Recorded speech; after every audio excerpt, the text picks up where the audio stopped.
We are moving on, and our next speaker is Eyal Rabinovich, co-founder and VP Marketing from the MoMinis company.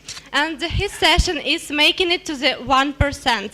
And he's gonna tell us how to reach the 1% of the most successful games and the most successful game developers. So Eyal, please welcome. Thank you.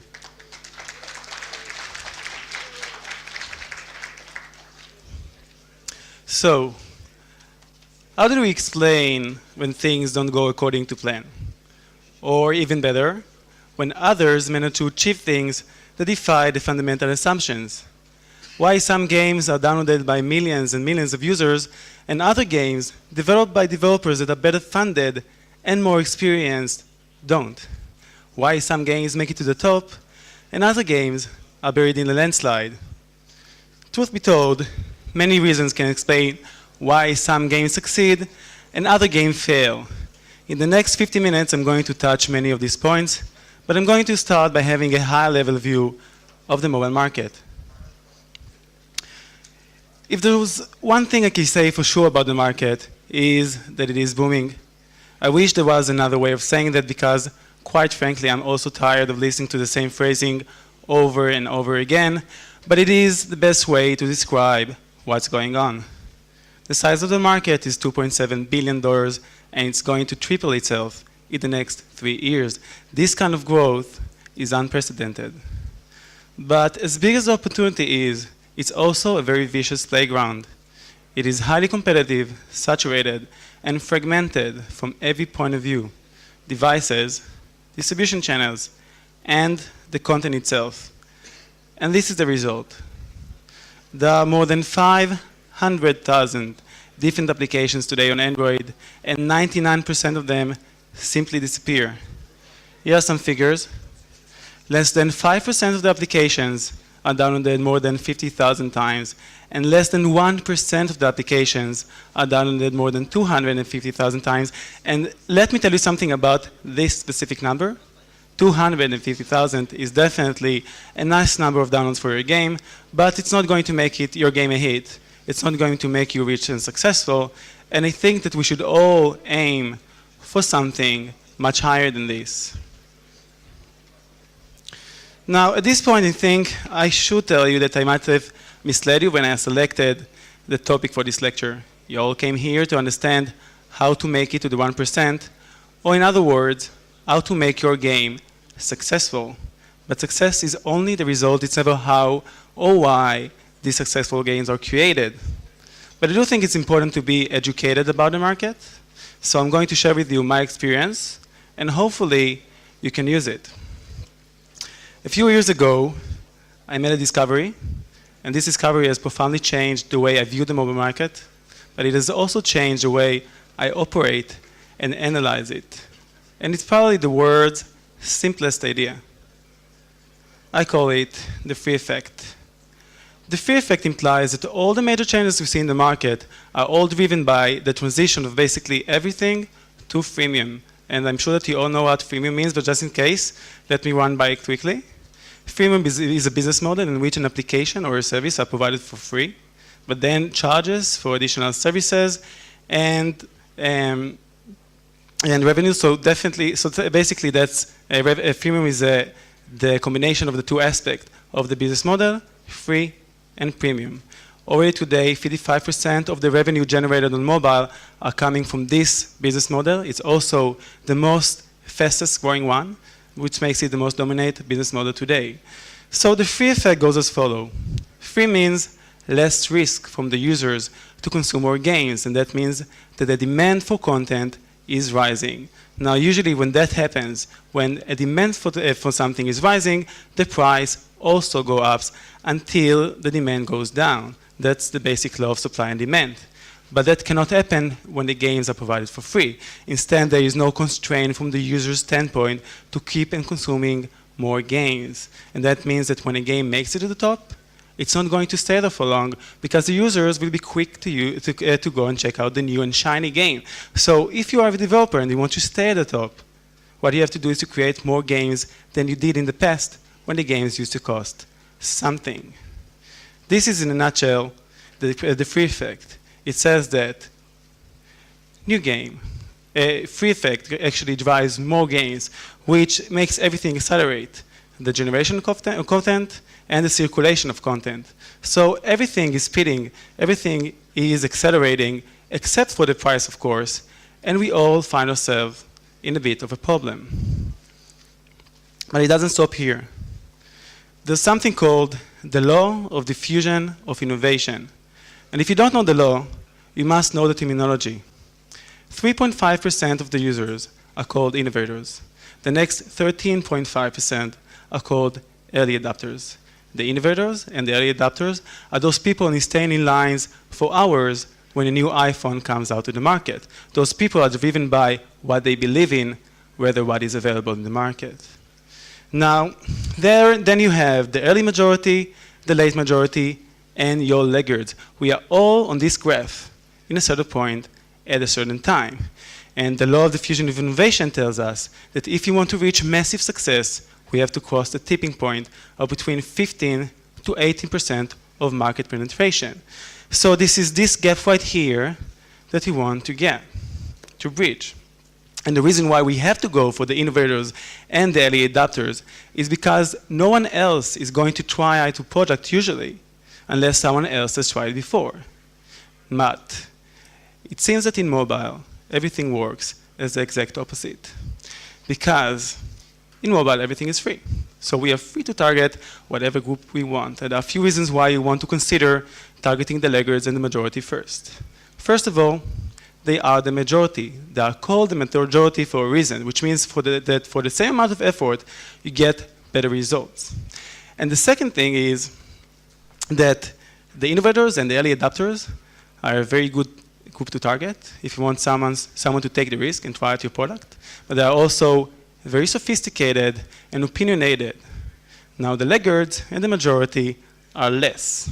And if you don't trust me, go to your mother's mailbox and see how much spam and malware she has there. So they are less sophisticated, less opinionated, and less critical. Now, a free world is a call to action world. You want more people to download your game, to like your page on Facebook, and to watch your videos on YouTube. And if you want to convince someone to do that, it's easier to do it with the laggards and the majority, and as long as you're not charging for money. So this is what we have to keep in mind. Target the laggards and the majority first, and then, of course, everybody else. So today, we are going to discuss the 10 golden rules of everything that will guide you to the 1%. And you already know the first rule, which is know your market, understand how it works, what makes it tick.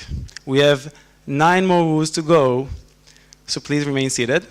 By the way, I'm from MoMinis, as you know. We publish mobile games. We have more than 50 games in the market, more than 36 million users playing our games. We are a top developer on Android, and we did all that by working with the best developers out there. Some of them are here in the audience. So let's continue. Every good marketing plan is based on 3 main building blocks. We have the content, which is games, in our case. Then you have the promotion, Then you have the promotion. Our way of making the games is covered. And we also have optimization, optimizing our goals, our funnels, our distribution, our everything. I'm going to give a few rules for each one of these building blocks, and I'm going to start with the content. So the first rule, of course, is to know your target audience. Before starting creating your game, you have to know who you are creating the game for. It is not just a saying, it really is important. Remember the time that you really liked something. It could have been a hat, it could have been glasses, or just a gadget, but no one else did. Different people like different things, and it is our job as developers to create games that our target audience like. It's not something to be embarrassed, it's nothing to be ashamed of. This is what we have to do. And in order to do that, we have to know who they are. So, yeah, some things about our target audience. I think they are quite representative, but it can be different for different publishers. But these are the dry facts. We have a lot of non-gamers, lots of female. 60% of our target audience are female. We have different age groups and a lot of countries. Actually, except for the United States, that are, I think that are about 20% of our traffic, 30% of our traffic, we have 20 different other countries. And now no one of them is dominant, which means that we really have to support all of these countries. But this is only the information. In order to know what it means, we have to see these players in action. So I'm going to introduce you to Berta. Berta is one of our case study. And she allowed me to use her information, but not a picture because of the results of this case study. So this is not her in the picture here. So Berta is a female. She is a mother of two, in her 30s, and she has never played a game in her life, or at least this is how it looked when she started playing one of our games. And you're going to get a glimpse to one of our new games. It hasn't been published yet. It's called Puppy Tales.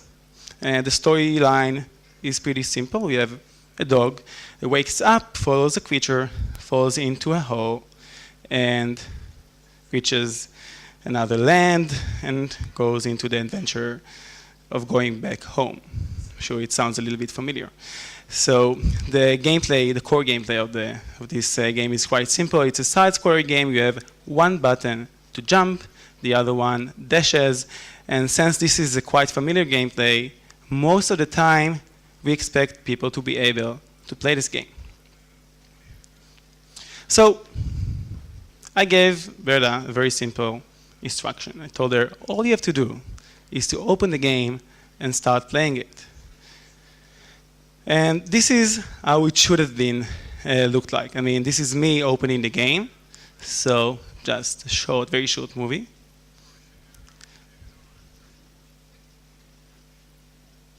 So I'm opening the game, I clicked on play, I see the storyboard, and that's basically it. Now I want you to notice something. It says play here. Now, this is Berta playing the game.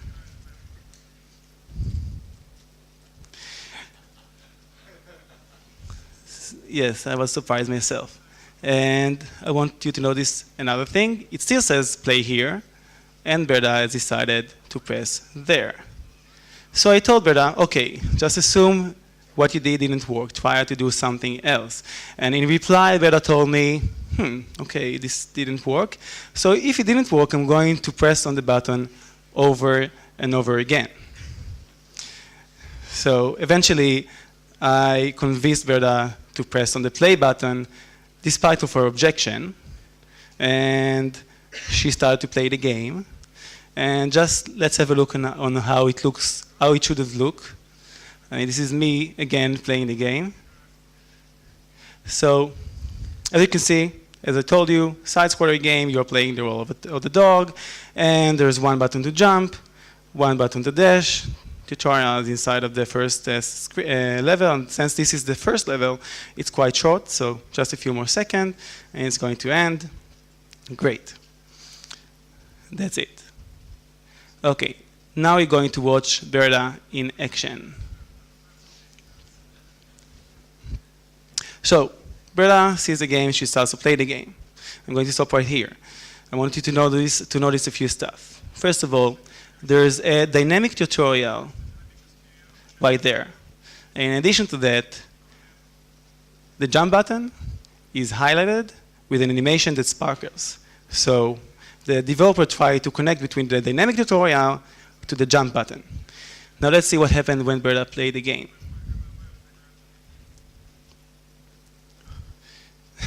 So she tried to swipe her hand, and she eventually understands that she has to jump using the left button.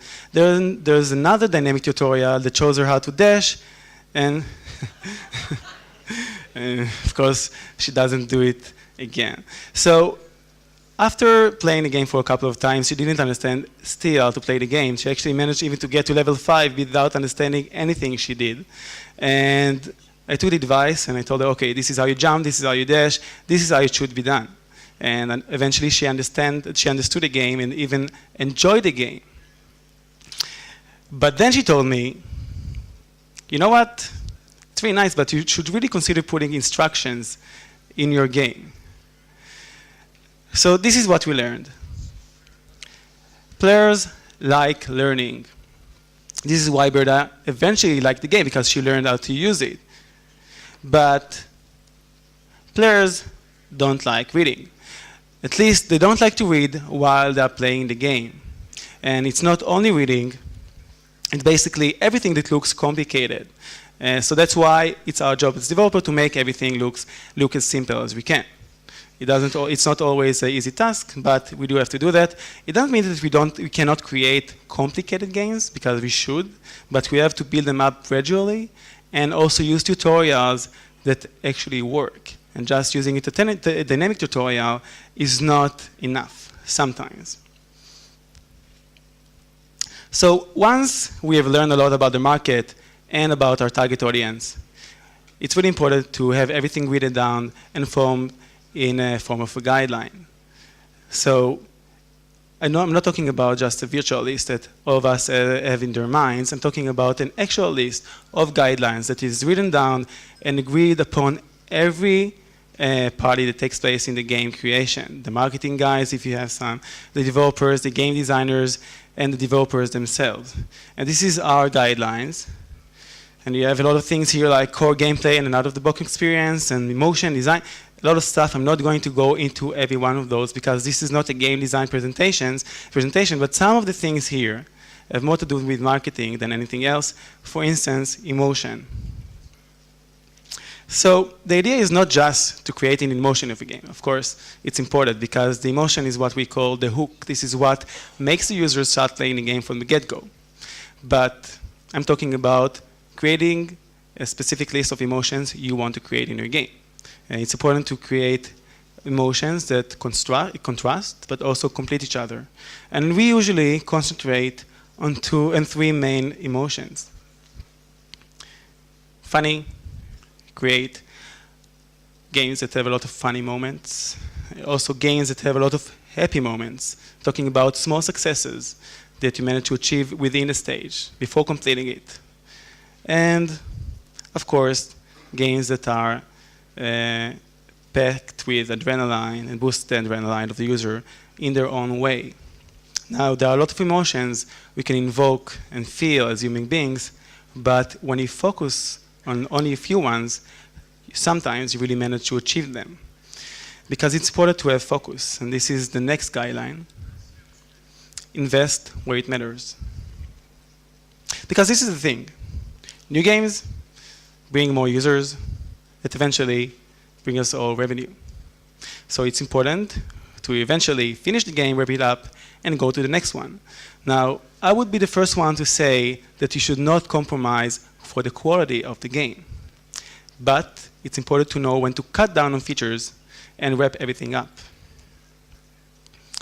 So this is what I have to say about content. Of course, I could have talked for another hour, but I think that I will be tired and will be bored. So we're going to move on to promotion. Or more accurately, cross-promotion. So cross-promotion is a very traditional marketing method. Think about Martha Stewart promoting her cookbooks on a TV show. In mobile, it usually refers to one game or product application promoting a different game of the same publisher. And to put things into context, we have created Playscape, which is a mega game that ties more than 50 games into one experience by providing virtual currency and experience points. I'm going to talk a lot about Playscape, but you can really apply all the knowledge that I'm going to share with you into everything else you have, as long as you have more than one game, because we are talking about cross-promotion. So a few screenshots from Playscape. And let's see how to create a good cross-promotion plan. So this is the next rule of the rules of everything, and this is regarding the cross-promotion. So cross-promotion is basically another form of advertisement. So you need to know where exactly you can advertise. We mapped for you on the graph a few places. So you have, for instance, the splash screen of the game, which is the first screen that loads when you activate your game. And then you have the loading screen, the transition screens between the level and stages, and you have the notification, the messages, push messages we send to our users when something new happens. So it can be there's an update, there's a new feature in the game, come back and play it. And this method has proven to be very effective for two main reasons. The first one is that there are no out-of-pocket investment because you don't have to pay anyone in order to advertise in your own game. And the second thing is that you don't have to worry whether you are hitting the target audience or not. You already are because you're dealing with people that are playing one of your games. And we wanted to measure that. So what we did is to start to measure the CTR. The CTR is the click-through rate, the percentage of people that have seen your advertisement and decided to click on it. And as you can see here, it ranges between 10% to 40%. And the industry standard is between 1 to 2. So even the lowest form of placement generate a CTR that is 10 times, almost 10 times higher than the industry standard. And this is only the lowest form of cost promotion. We can do much more, which leads me to the next golden rule, use incentives. So there are a lot of people in the audience, and I'm going to need only one to come to the stage and jump. So I need someone to volunteer who is willing to come. I'm being translated, right? Okay. So what if I tell you that if you come here and jump, you're going to get next to 7 devices. Who wants to come? Oh, come on. Okay, so the first guy that came here, that raised his hand, I think, right there. I know. I'm sorry if I chose the wrong one.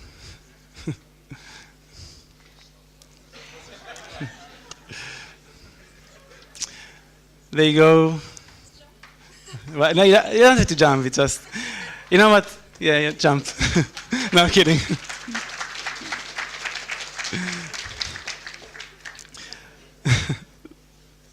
Okay, so this is why you want to use incentives. You just get much more.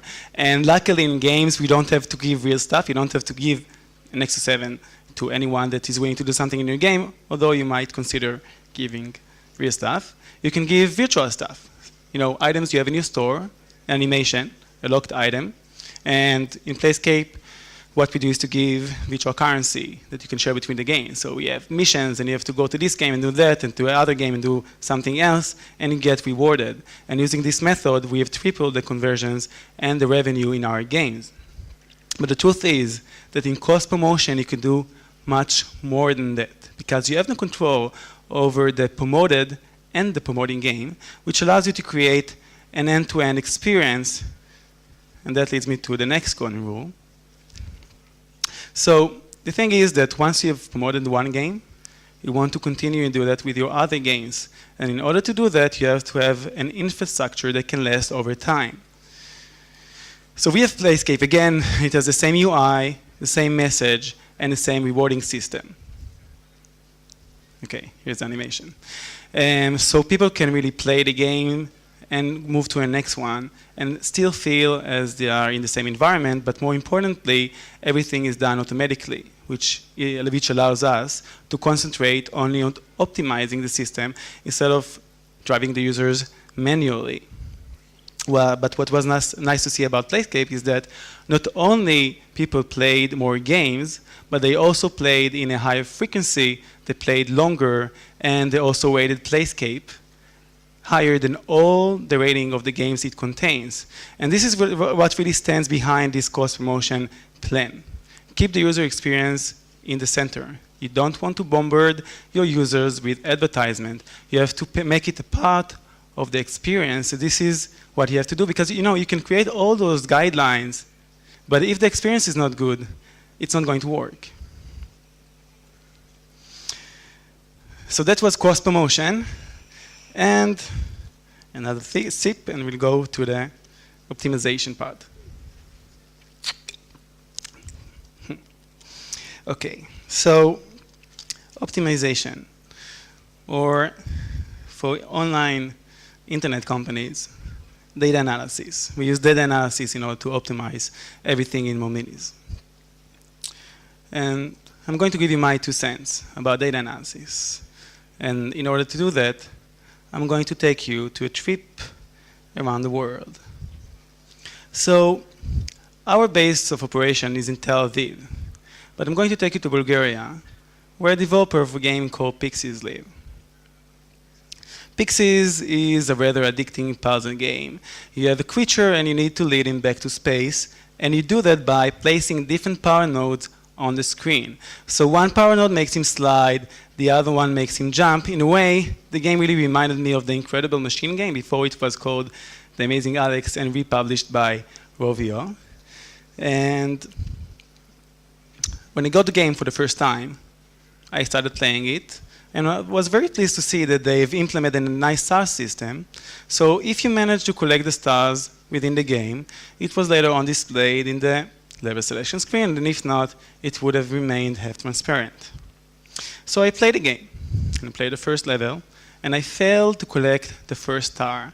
So I went on and played the second, third, and fourth level, and in these levels, I didn't even see the star. So at that point I thought, okay, that's fine. I mean, not all levels have to contain stars. I'm going to keep on playing. And when I got to the 10th level and still didn't see any stars, I realized that there must be something wrong in the game. So I decided to have a phone call, a Skype call actually, with Toma, the Bulgarian developer. And Toma, as usual, was holding a cigarette in one hand and the bottle of beer in the other hand.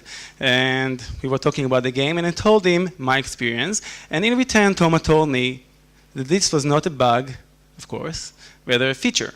See,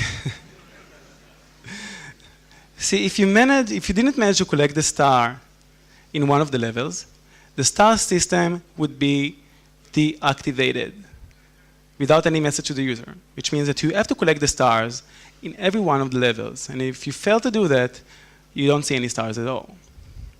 So, since we're dealing with casual gamers, I thought it made absolutely no sense. And I told Toma, very gently, that since I didn't manage to understand the idea, it might be possible that other users won't be able to understand it as well. And in response, Toma told me, that's fine. The game is not meant for everybody. So I told him, I understand. I mean, but you have to consider the fact that it is not only me. Other members of my team feel strongly about it as well. And in reply, Toma gave me an even more courteous version of the same response. That's fine, he said. The game is not meant for everyone. And lengthy discussions then came, and I started to realize we are hitting a brick wall. So we've decided to test everything. And what you see here is the result. And it was right, obviously, everything always is somewhere in the middle. So what you see here is the level of activity by the level of the game. It means how much people are spending in each one of the levels. As you can see here, there's a really big decay from the first level to the second level, which indicates that many people leave the game very quite fastly, which means that the game is not meant for everybody. But you can also see that there is a very high level of activity in the more advanced stages, which means that there is a very, a big core of players that continue to play the game. So in a way, Toma was right, because the game was not meant for everyone, and some people did like it. But if you look closely at the stars collected by the level, you can see that in the first level, a lot of people manage to collect the stars, but then even those who stay don't manage to collect the stars in the more advanced levels. And that brings me to the most important slide in my entire presentation. In MoMinis, everything we do is data-driven. And that's very important for us as a company. It's not only a tool to ensure a positive ROI, it is the base for every conversation we have. So instead of guessing, we estimate, we test it, and we launch the game over and over again. So that's the next rule. Stay data-driven. You cannot guess the results. You have to test them. And why is it important? Because this is how Google Play works. There is a secret algorithm that nobody really works, and nobody really knows how it works. It really reminds me a little bit of the search engine algorithm. You have that many parameters that your content is being judged by, and you have to make sure that you are, in a way, Google Play compatible. And in order to do that, you have to know this information about your game. So we know that they are tracking the installation rate and the rating and also the crashes in your game, but they're doing more than that. They're checking the usability in your game. And in order to make sure that we are on track, you have to answer a lot of questions, and there are many of them. And we have to answer them all. And that's why it's important to define your questions. Don't just try test everything, because you're going to be lost in the endless sea of information. So again, stay focused and carefully define them. And we found it helpful to use the following steps. First of all, define what it is that you're measuring. Second thing, find a benchmark, something to compare the result to. Because if you just get a number, but you have no comparable, it's really hard to know sometimes what it means. Then, of course, there's a technical step of comparing the results, and the more creative side of understanding what they mean. Just a short example. We wanted to test the session length in our game in order to make sure that we are above the industry standard. So first of all, obviously the industry standard is our benchmark. We have to find it. Luckily, we found the answer in Flurry's report. Usually it's not that simple. Usually it's really hard to find benchmark. So as you can see, the session length is about 8 minutes. And then we tested the session length in our game, which is quite simple because we have all this information. And we saw that there's a big variance between the different games. So it starts from Ninja Chicken, Ninja Run, goes to Ninja Chicken, and goes up to 25 minutes of Playscape. And just to put things into context, the session length of an average social network is 20 minutes. So we learned a few things. First of all, if we wanted to ask ourselves whether we have to improve the session length, the answer is maybe, I don't know. But definitely, we should consider doing it in a later stage as after improving stuff that actually don't work. And second of all, there's a big variance, as I said before, between different games, which means that developers can actually affect the session length of their game. And we wanted to see what makes a session length of Playscape be so immensely high. And we went back to Playscape and saw what it is. And Playscape is the one really characteristic that really stands out is the fact that it contains more than 50 games. So you have 50 different core gameplays, which means that if you want to improve the session length, you might want to consider adding different gameplays into your game instead of building more levels and features on top of the existing gameplay. And just remember that we started by checking the session length, but we have finally learned something much more general than just the session length. And just goes to show you that even if you focus, you learn a lot of stuff on the way, so there's no reason to defocus. So the next golden rule that's also important, data analysis is a profession. You can't just do it while you're developing your game. You have to talk to someone who knows how to do it or to learn how to do it yourself. But it's not a side job, because I see a lot of people just trying to try out a few things, and usually you just waste your time. And there are a lot of things that we have to do as game developers. A lot of things that are required from us. We have to be artists, and you have to know about marketing, and we have to be entrepreneurs, and we have to know the psychology of the players. A lot is required, but then only few succeed. And I recently found myself asking, why? I mean, why are we doing so much and getting so little in return? And I did what everybody else would do in my situation, and I went to Google, and I searched for an answer. And this is what I saw. It was Benjamin Franklin who said that games lubricate our minds, and he had a point. I really do think that it's the quiet corner we can escape to from a day-to-day life. And Jean McConigal said in her book, Reality is Broken, that gameplay is the direct emotional opposite of depression. Games are the direct emotional opposite of depression. Think about it. What an inspiring idea. And I really do believe that games are a form of art. In fact, they are the most advanced form of art today. They are composed of music, sounds, animations. They constantly change over time and evolve. And you know, a few years ago, I met Semyon Vovnov in Casual Connect Hamburg. Different city, but quite the same weather. And what really struck me about him is the fact that I knew he didn't enter this industry in order to become rich or successful. Actually, he told me himself that he was blown away by the success of his game, Cut the Rope. And when I asked him what motivates him, he told me that his biggest motivation is the opportunity to create a world everybody can step into. Because success is only the result. It's never how or why successful games are created. And these are the type of players that create games we all want to play. Games that are created because it's the developer's fascination, the developer's art, and the developer's love form. And these are also the type of developers that make it to the 1%. And these are also the type of developers that we are working with. And we have different partnerships, and we have different programs for developers, and most likely you've probably seen the Gamecast contest. So if you believe in what we believe in, let's talk. Thank you all for coming for the lecture, and have a nice day.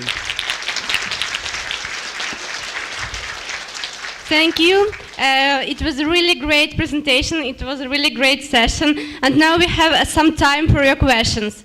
Если у кого-то есть вопросы, то вы можете поднять руку, и к вам подойдут с микрофоном. Не забывайте, что у нас ведется запись, поэтому все вопросы обязательно нужно задавать в микрофон. Вопросы? Да.